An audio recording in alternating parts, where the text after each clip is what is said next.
And welcome to the Cardinals Nest here on HBC TV 25. This is the show devoted exclusively to St. Mary's University and its athletic programs. I'm Dean Beckman, joined once again with Donnie Netto here, our sports information director at St. Mary's. And Donnie, we've had another busy week in Cardinals athletics.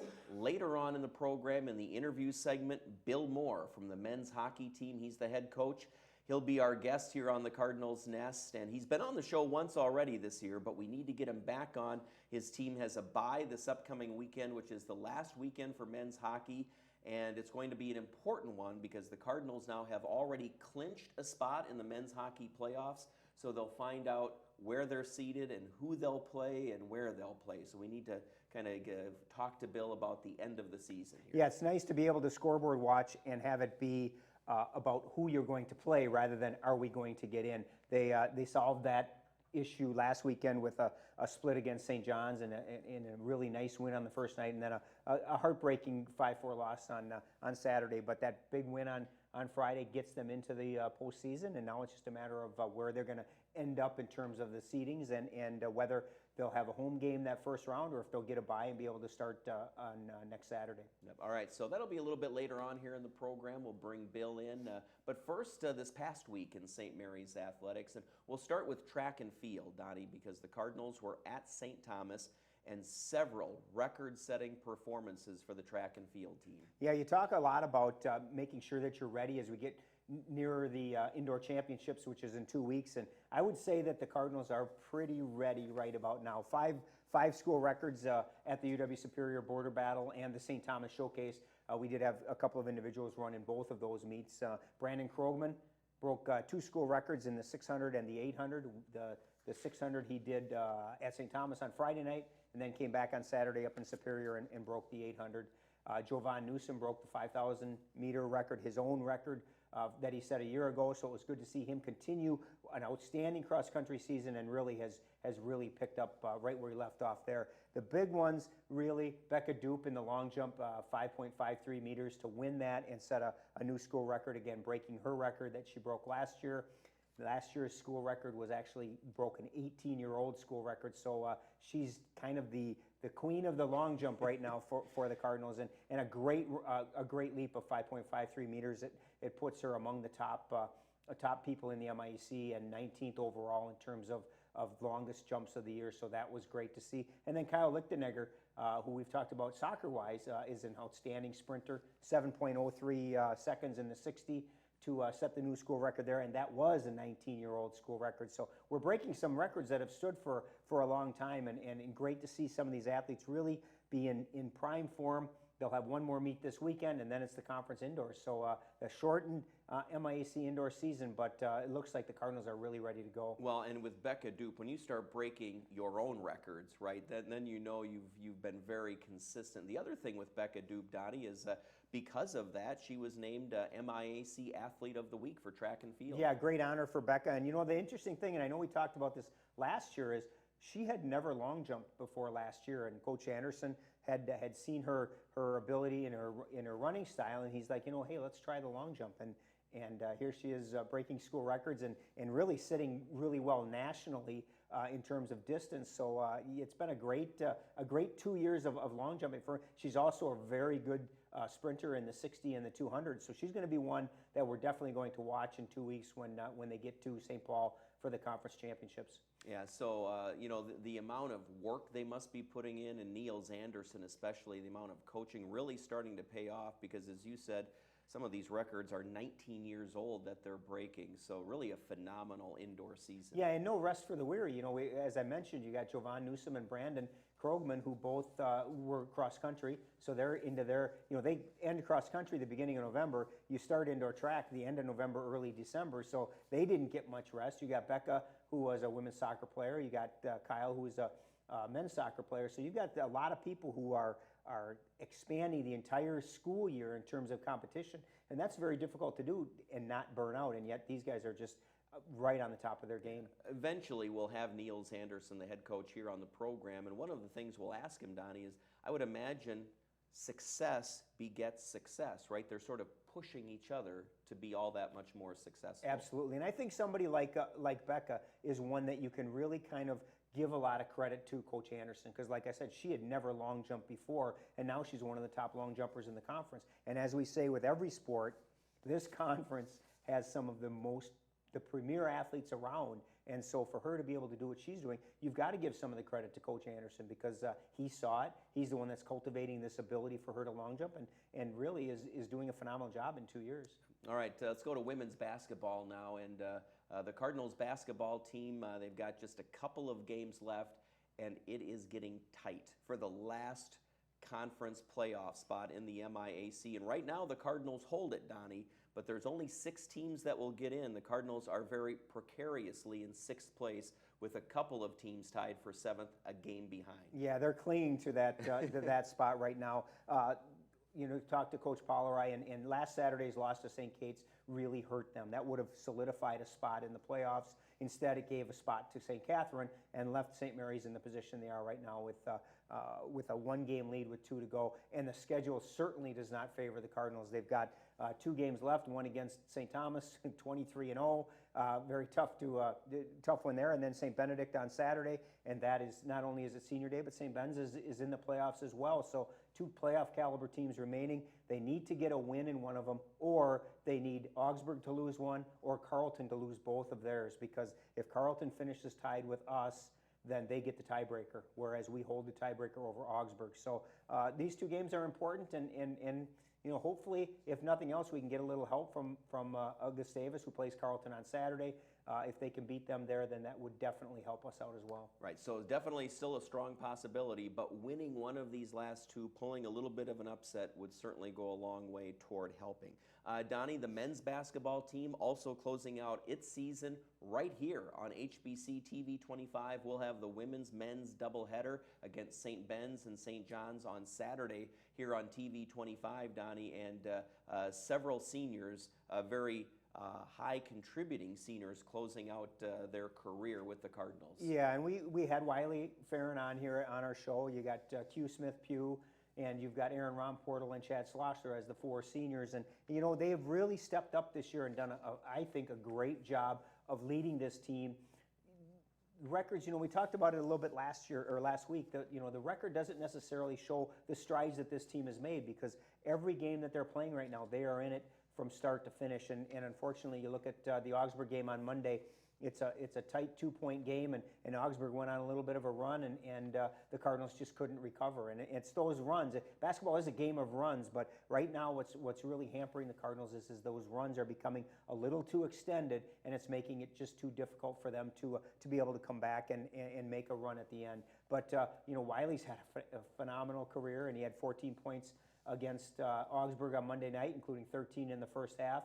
And Q, we talk a lot about Q, and he's only been here for 2 years, but really has made his mark on the Cardinal program. He had 10 and 10 against Augsburg on Monday, giving him his 6th double-double of the season.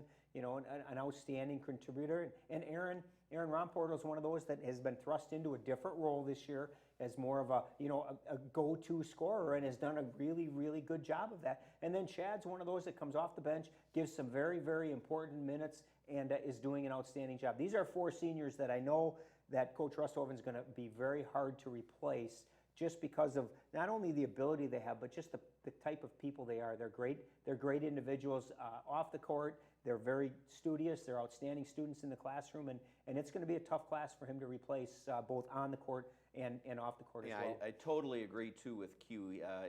2 years because he transferred in, but his presence does make it feel like he's been here much longer, and he just sort of has those leadership qualities. The women's team too, Donnie, graduating 4 seniors this year. So it's likely if they do get into the playoffs, they probably won't have a home playoff game, and so it'll be the 4 seniors on that team, their last game at St. Mary's. Yeah, Raylan Speltz and Sam Jones, Emma Schaefer and Bridget Audette. It'll be their last home game on Saturday. We talk about it every time about this time in the season. And Senior Day is very special, and I think that these 8 individuals are hopefully going to take a second and kind of savor the moment, because it's their moment and they've earned it.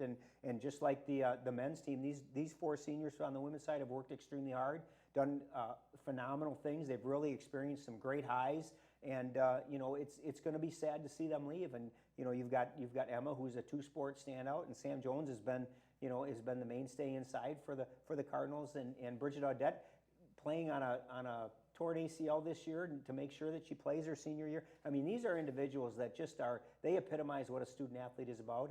And just like Coach Rusthofen, Coach Pollari is going to be very, very hard pressed to replace the type of character and the type of player that he's losing this year.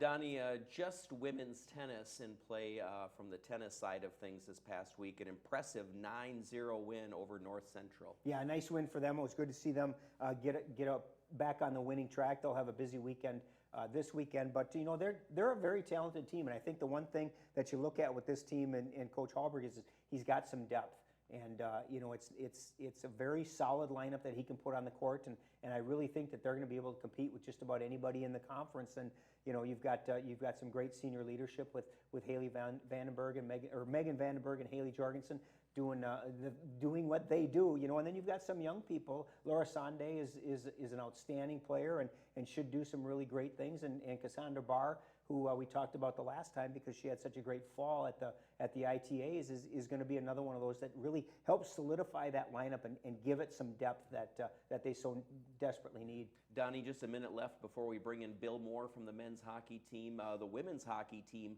closing out its season this upcoming Saturday. It'll be senior day. Yeah, they actually had senior day last weekend, and they graduate 5 seniors. So you know, Coach Manor, just like the other two, it's going to be tough for them to replace. And he's got some really, really great kids there that you know that hopefully will you know move on to bigger and better things. But it's going to be tough for Coach to replace them.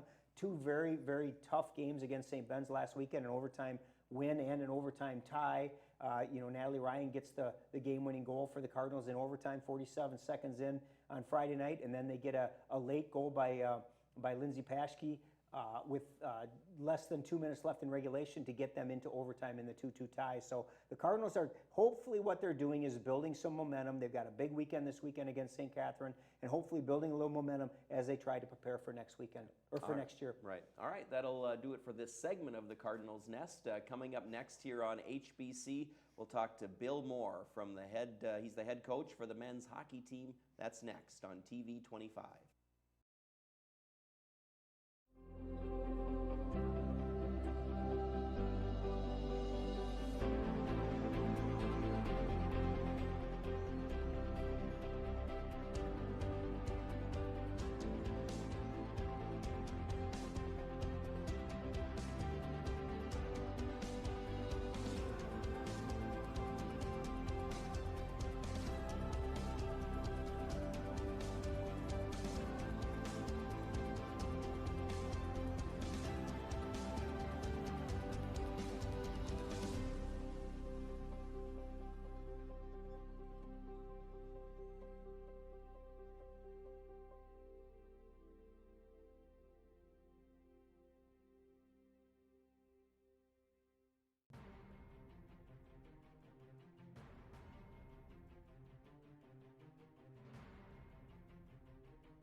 Back here on the Cardinals Nest on HBC, and now we're going to be focusing on men's hockey as we bring in the head hockey coach for St. Mary's, Bill Moore. And Bill, this is your second time this year on the Cardinals Nest. You must owe Donnie a lot of favors. It's scary, isn't it? And he's one to call in favors. Absolutely. So first of all, Billy, we'll start off.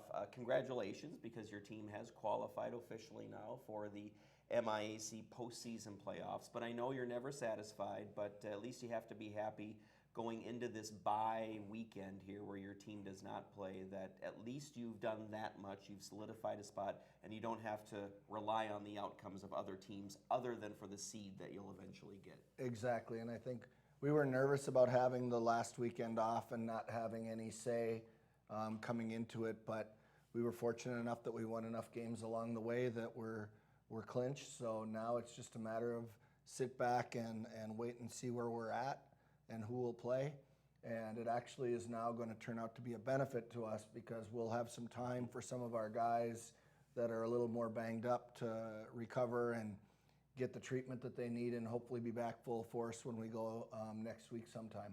You know, we had you on before the season started and we talked about the potential of this team.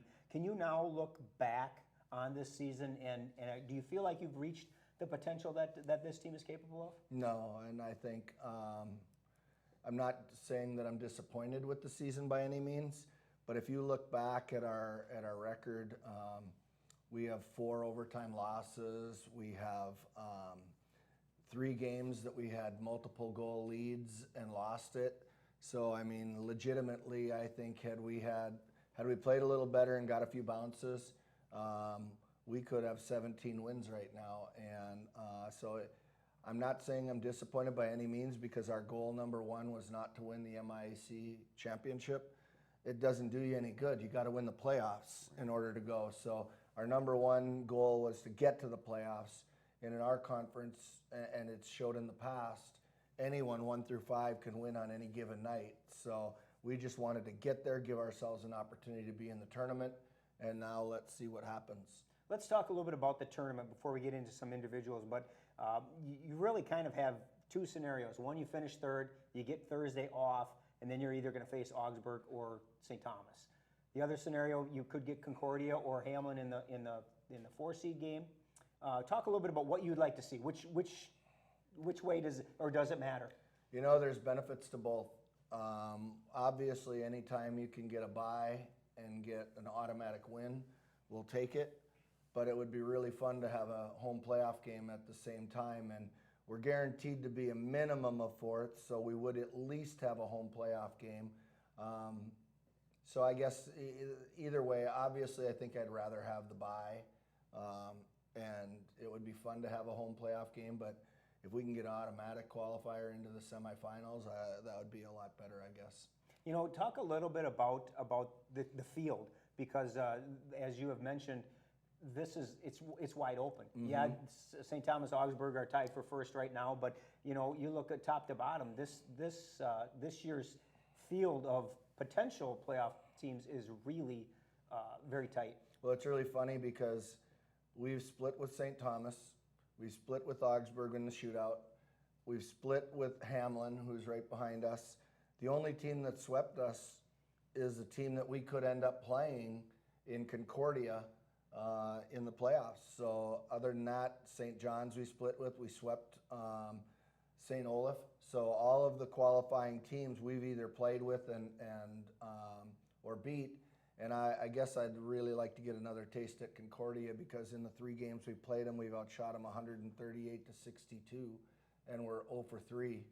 So I'd really like to have a shot back at them if we can have that possibility. That sort of raises a question for me. How much do the previous contests matter? I mean, do you pore over the tapes to see what they did and, oh, yeah. and everything? So does that factor in a little bit? Absolutely. You got to go back and look at tendencies. And I think that's where we're stuck a little bit because right now there's so many options of who we could play that trying to go over the tapes right now, we're not getting the advantage of that extra week because we don't have any idea. It could be any one of 4 teams that we play. And so going back and trying to watch tape and trying to come up with tendencies and all of that kind of stuff is really hard when you have that many opponents. If we had 1 or 2 opponents, it'd be great. But at this point, a whole bunch of different scenarios could happen. So we'll just see what happens and go with it. Let's talk a little bit about your team. Again, we talked to you before the season started, and we mentioned that you're strong, really. And the one place that you were concerned was defensively because you had so many young people. But watching the season this year, your young defensemen played like veterans from the opening faceoff of that showcase up to the MIC playoffs. No doubt about it. I mean, we've had we've had 4 defensemen that are freshmen in the lineup most of the year. Joey Maverin got hurt right after Christmas, and he's been out for the season, so we lost him. So we've been going with 3 freshmen, but those 3 freshmen are logging a lot of minutes. Kyle Mee could be one of the best defensemen in the conference.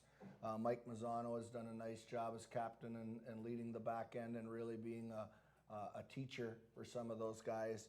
But we've really had some good things happen. We were concerned because Mike Emilio had such a good season last year that we thought, you know, is he going to drop off? But he did not at all. And then Alex Tobacco came in and played a whole bunch, you know, for a freshman, probably 20, 21 games, and has done a very nice job as well. So we're very excited about our back end. You know, Phil and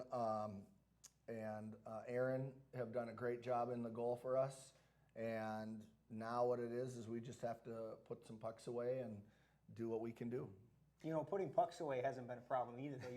You look at your lineup, really offensively top to bottom. You guys have a lot of pure goal scorers, and it certainly starts with Bob and Jay and Marty, but they aren't just what you guys are made of this year, which might be a little different than maybe a couple years ago when they were kind of the glue that kind of held your offense together. Yeah, it's funny because right now we're the 2nd leading goal scoring team in our conference, and we don't have a goal scorer in the top 10.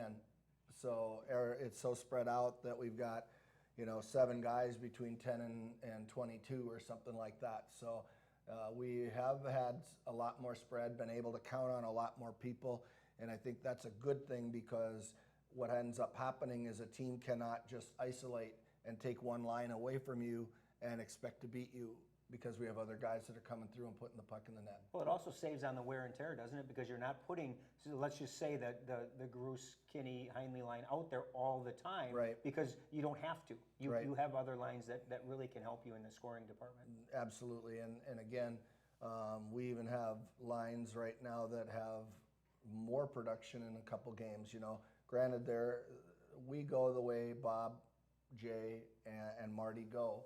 But it's been nice to be able to depend on some other lines in other evenings and things like that. Well, and it really speaks to the unselfishness of the team too, right? That the scoring is as spread out as it is. And Donnie and I, we talked on this show about how goals and assists are scored the same. They are of equal value, right? Yeah. How do you view the whole assists to goals thing? Well, you can't score a goal if you don't have the assist. I mean, there's very, very few unassisted goals, and usually those unassisted goals are a mistake by the other team. And so to me, without the playmakers, you have no ability to put the puck in the net. So they're definitely equal value. I think it's hard to find good goal scorers, no doubt about it. But if you don't have the guys that can give them the puck in the right spots, they're not going to score either. You know, Coach, we talked in the first segment about women's hockey and women's basketball and men's basketball, their seniors, and the importance that they had to their teams. Talk a little bit about your senior class, because like the sports I just mentioned, you lose a lot this year, and it isn't just their performances on the ice that you're going to miss. It's what they bring to St. Mary's in general. Absolutely, and I think, you know, it took us a while to rebuild the culture the way we wanted to build it, and the whole scenario with last year's seniors, this year's seniors, they're the ones that really were through the brunt of it, where they had some bad times and they created good times. You know, we have 4 seniors of our 7 that are above a 3.75 GPA, and so off the ice, I can't even tell you how much we're going to miss them. But hopefully their legacy is that they've left that expectation for the returners, and those returners will keep passing it on. And if not, I'll find other guys. I'm curious here as you start to think about and prepare for the playoffs, as we were talking, from a practice standpoint, how much do you have to ease off here this weekend with your bye weekend? At the same time, you have to keep them fresh and sharp and ready to go. So how are you approaching practice here in this final week? Well, we've taken a approach that I believe is the right way. I've done it before, and it's worked very well. We're going to practice for about a half an hour, and really work hard on drills and things like that, 40 minutes maybe. And then the last half hour, 40 minutes of practice, we have a 3-on-3 tournament. So we can let them have some fun. We can work on maybe 1 or 2 skills a day and let them get away from the rink a little bit. We took Monday off. We're going to take Friday off. We're going to take Sunday off. So we'll give them a couple days to let their minds reset as well. And then depending upon whether we play Thursday or Saturday, we'll either take Monday off or we'll go hard on Monday and get ready for Thursday. Coach, it's a bittersweet memory, but still a positive one to me. 2 years ago, you made it to the MIC playoff championship game. How important, because most of your senior class and most of your freshman class or junior class played in that game, how important is that moving forward to this year, that experience of what they went through 2 years ago? Extremely important, because once you've done it, it isn't new. You're not afraid of it. You're not nervous about it. And you're right, bittersweet, losing by the goal and missing our opportunity to go to national tournament hurt. But hopefully that little hurt remains in their heart a little bit, and they'll come back and work for it. And we're going to have a lot of breaks, and we're going to have to play well, but I think we can get there again. And Bill, before we close out this segment here, tell us, you got a new assistant coach right after Christmas. Tell us about him a little bit. I did. Tyler Zapita is our new assistant coach, and we lost Ben Kinney the day before the season started. He got a job in the USHL, and that was great for Ben. I kind of had Tyler in mind right away when Ben resigned, and Tyler was not quite done with his degree at St. Norbert.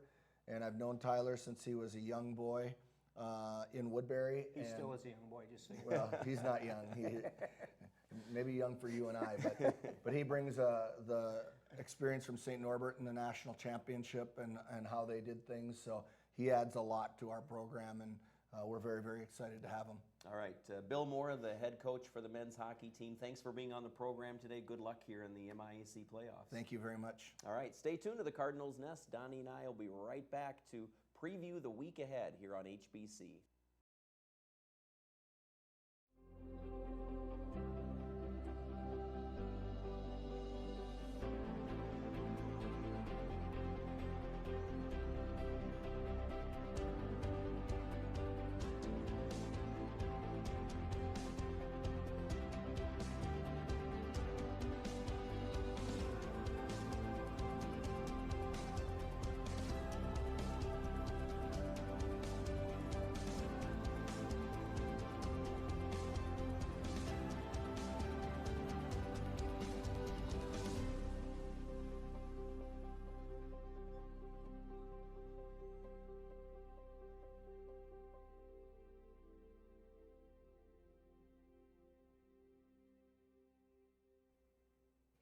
And welcome back here to the Cardinals Nest as we close out this show. And Donnie, always great having head coach Bill Moore on. Really, I don't think that's a team anybody's going to want to play, even Concordia, because they know how much the Cardinals can score goals. Absolutely. And it's funny because he really hit it on the head when I asked him which he would rather have. And I think he's torn, because I think he would like to be the third seed so he could have the bye next Thursday, not have to play that Thursday game and rather play in the semifinals on Saturday. But I really do think he would love another shot at Concordia, because they are the only team that really has truly swept them this year. And so I think he'd like another shot at them. So he really is torn in terms of which way he'd like to go. But either way, they're playing very well right now, and shore up a few things, and they're going to be very tough to beat. All right, Donnie, 30 seconds. So what do we have this weekend at St. Mary's? Busy weekend, senior day for men's and women's basketball. As you had mentioned here on HBC, we've got the women against St. Benedict and the men against St. John's. Tennis, both have Bethany Lutheran on Friday at the Winona Tennis Center. And women's hockey closes out with a road game at St. Kate's on Friday, and then back here on Saturday at 2 o'clock. Very busy MIAC championships for swimming and diving. They kick off on Thursday. A lot of good seeds there for the Cardinals, so it should be a really good weekend for our swimming and diving teams as well. And then track and field, the last indoor before the conference championships at Stevens Point's Big Dog Invitational. All right, so that's going to do it here for the Cardinals Nest on HBC TV 25. Thanks for watching. Tune in again next week right here on HBC.